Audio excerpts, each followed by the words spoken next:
Back in August of this year, Age of Empires 4 was announced. Nothing was really shown or revealed in the trailer except that there will be a new main entry in the Age of Empires series. It was one of my favorite franchises back in the day, and Age of Empires was the first strategy game I've ever played. So much has happened since then with the rise of Total War and many other strategy games that revolutionized and redefined the genre. Honestly, it's a toss-up on what will happen. Maybe Age of Empires 4 is awesome, or maybe it'll be a reminder of why the series should continue its eternal slumber.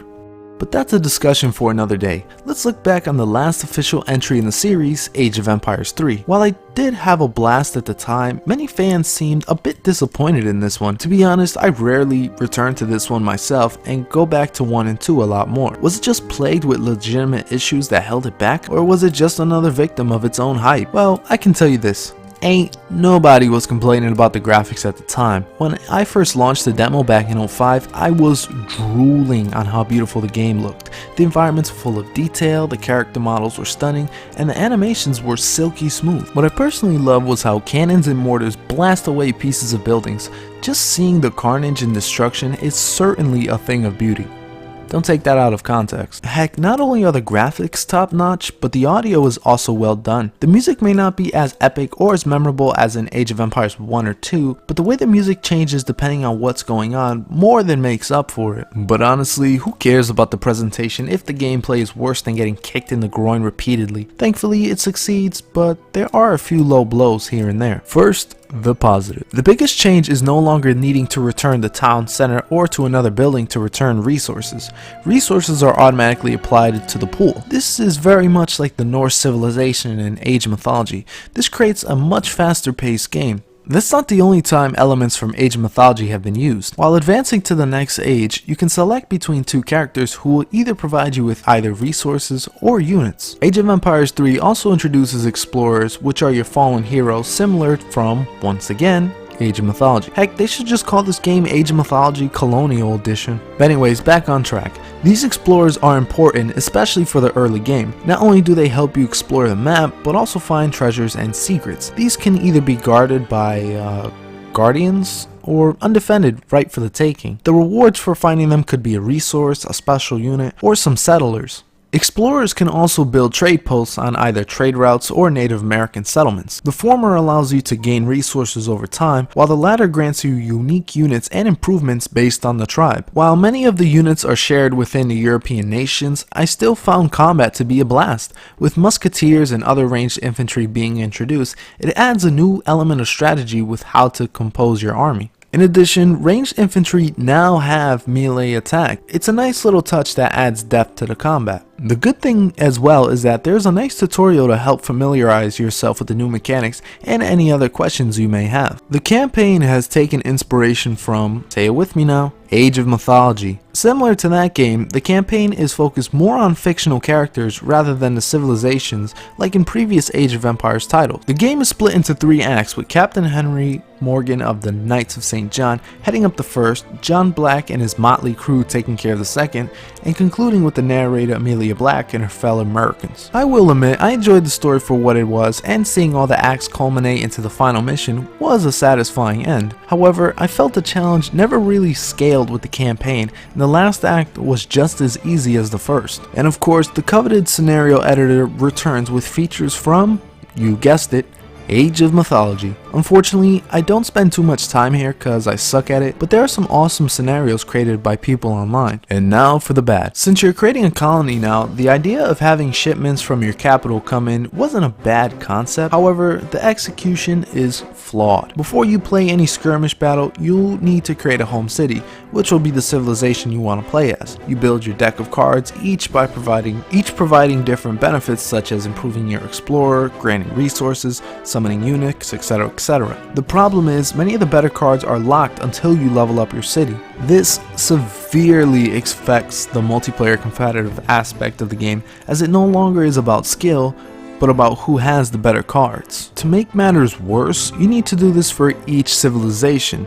This discourages experimenting as different civilizations, as you will prevent yourself from leveling up your favorite one. The AI for the most part is decent, and having them talking during skirmishes is cool. However, I found them to be very predictable after a few rounds. I began to develop a sixth sense of what the AI was going to do. They seemed to love rushing troops over and over again, but then give up after some time. Each civilization also heavily favors one type of unit, which basically means I know what army composition to create for the rest of the game. One pet peeve I have in life is when people decide to create arbitrary limits. For some reason, certain buildings have these limits. For example, outposts, formerly known as towers, can only have 7 placed at once. The same goes for the naval ships as well as the Native Americans. The latter two I can forgive since it doesn't tie in directly with population, but for outposts, I have no idea why. Maybe to add strategy on where and when to place them? I don't know. There are also some strange omissions from past titles. No longer can you have multiple teams battling it out. Only 2 teams max for free-for-all. Also, winning by wonder has been thrown out, as well as other victory conditions such as reach a certain score or win in a time limit. Overall, the base game of Age of Empires 3 is a solid title that stands on its own.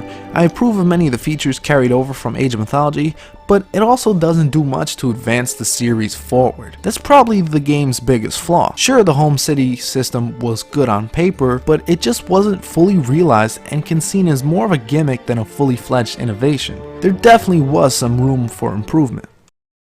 And just like with Age of Empires 1 and 2, it was a matter of time before the expansion packs came. The first one was the Warchiefs, which is probably my favorite expansion to ever be released in the whole Age of Empires series. The biggest addition by far are the new Native American tribes as you can play as. The Aztecs, the Sioux, and my favorite, the Iroquois. While I would have preferred the Mayans instead of the Sioux, I can't complain. Playing as them is literally like starting Age of Empires 3 all over again. They're just so unique to the European nations that it may take some time to get used to them. Sure, at the end of the day, it's all about building an economy to support a strong army and destroy the opposition, but how you get there is completely altered. The Native American tribes come with many unique buildings, with one of the most important of them being the fire pit. From here, you can assign villagers to perform dances. This can range from improving villager gathering rate to increasing the damage of your units. You will also discover more from advancing throughout the ages, with the very powerful ones not being able to be discovered until very late in the game. When advancing throughout the ages, you now have a choice of 5 different members to choose from. The ones you don't pick will grant you a greater bonus in the later ages, giving a risk versus reward mechanic that is well appreciated. Love was also given to the previous civilizations as well. Instead of advancing to the Imperial Age, you can choose to start a revolution. This turns all your settlers into militia and prevents you from gaining any more resources unless it is shipped by the home country. Unless you're winning by a huge margin, I really don't see the point in this. You pretty much throw away your economy for a slight edge in military prowess. Other features like stealth was introduced, a saloon where you can hire mercenaries for gold, a native embassy where you can hire Native Americans from the tribes you have trade posts with, beautiful new maps, and a new trade monopoly victory. All succeed to supplement and enhance the experience. The new campaign also takes place in between the events of the original campaign. You learn a bit more about the Black family and how they came to be. It also changes up many of the challenges to present in the original and feels fresh with the new tribes to work with. Overall, this expansion makes the whole collection worth it. I could just stop the review right here and tell you to go out and buy it just to rule the world as the Iroquois.